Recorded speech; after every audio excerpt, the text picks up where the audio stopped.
नमस्कार व्यूअर्स, पलकों की छाँव सीजन 2 में देखने को मिले काफ़ी ट्विस्ट एंड टर्न्स, जहां पर देखने को मिला कि अब सौरभ जैसे ही सुमन के साथ बदतमीजी करने लग जाता है, उसे छूने की कोशिश करता है। तभी वहां पर अंशुमान पहुंच जाता है, उसे वहां से भगा देता है, बोल देता है कि चुपचाप यहां से चले जाओ और किसी को कुछ भी बताने की ज़रूरत नहीं है। आरती दीदी तुम्हें डाइवोर्स दे देंगी और डाइवोर्स पेपर्स तुम्हारे घर पहुँच जाएंगे और उन्हें साइन करके वापस कर देना। तो वहीं पर अब सबसे बड़ा ट्विस्ट देखने को मिलता है, जहाँ पर जो मामी जी होती है वो आधी बातें सुन लेती है, उसके सामने सिर्फ आधा सच आ जाता है। जहाँ पर वो पूरी बात की तह तक पहुँचना चाहती हैं, ताई जी के पास चली जाती हैं। वो ताई जी को अपनी उंगलियों पर नचाना चाहती है, उसे अपना मोहरा बनाना चाहती है। तो वहीं पर ताई जी बोल देती है कि इस सौरभ और सौरभ के पूरे परिवार की हमें पूरी कुंडली चाहिए। तो वहीं पर मामी जी काम पर लग जाती है, जहाँ पर अंशुमान और सुमन फिर से आपस में बातें कर रहे होते हैं। जहाँ पर सुमन काफ़ी ज़्यादा टेंशन में होती है, तो अंशुमान कह रहा होता है, बोल देता है कि मुझे पता है कि तुम किस बात के लिए इतना सोच रही हो, किस बात के लिए इतना परेशान हो। तो सुमन बोल देती है, नहीं मैं ताई जी से परेशान नहीं हूँ, बल्कि मैं तो इस बात से परेशान हूँ, जब आरती दीदी के सामने और परिवार के सामने सच आएगा तो फिर क्या होगा। तो वहीं पर अंशुमान उसे समझा रहा होता, बोल देता है कि सौरभ हमारी दीदी के लायक ही नहीं है, तो उसका आरती दीदी से अलग होना ही ठीक होगा। तो वहीं पर अब नंदन को भी सुमन से प्यार हो चुका है, जहाँ पर वो सुमन से अपने प्यार का इजहार कर चुका है, तो सुमन ने भी नंदन से अपने प्यार का इजहार कर दिया है।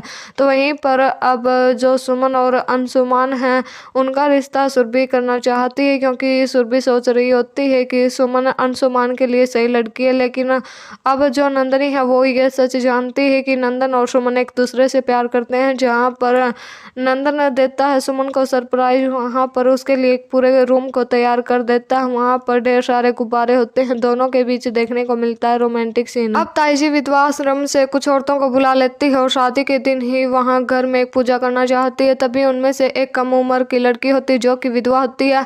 तो जैसे ही वो दिल के गुब्बारे देखती है तो उन्हें उड़ाने लग जाती है, उनके साथ खेलने लग जाती है। ताई जी को बहुत ज़्यादा गुस्सा आ जाता है, जहाँ पर पूरे परिवार को इकट्ठा कर लेती है। तो वहीं पर वो सारा इल्ज़ाम जो सुमन होती है अपने ऊपर ले लेती है, तो सुमन को काफ़ी ज़्यादा डांटने लग जाती है ताई जी। बीच में जैसे ही नंदन बोलने लगता है तो नंदन को भी डांटने लग जाती है और फिर ताई जी के सामने खुल जाता है एक बहुत बड़ा राज, जहाँ पर जो सौरभ होता है वो झूठ बोल देता है ताई जी को कि सुमन के लिए अंशुमान ने मुझे इस घर से निकाल दिया। सुमन ने कुछ झूठ बोल दिया और अंशुमान उसकी बातों में आ गया और उसने मुझे इस घर से जाने के लिए बोल दिया।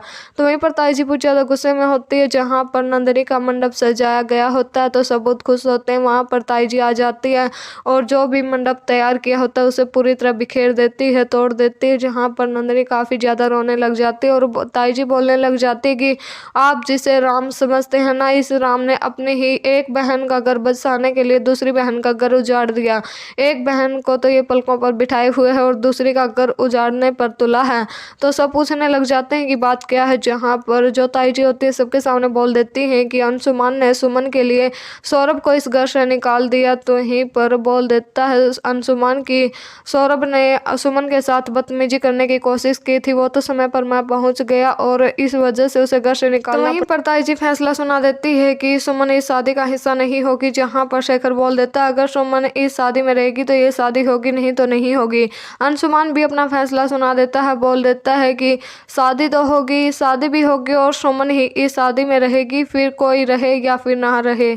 जहाँ पर जो ताई जी होती है उसे बहुत ज़्यादा गुस्सा आने वाला है। अब ताई जी का क्या फैसला होगा, क्या सच में सुमन को इस शादी से निकाल दिया जाएगा या फिर सौरभ को ही जाना पड़ेगा इस शादी को छोड़कर।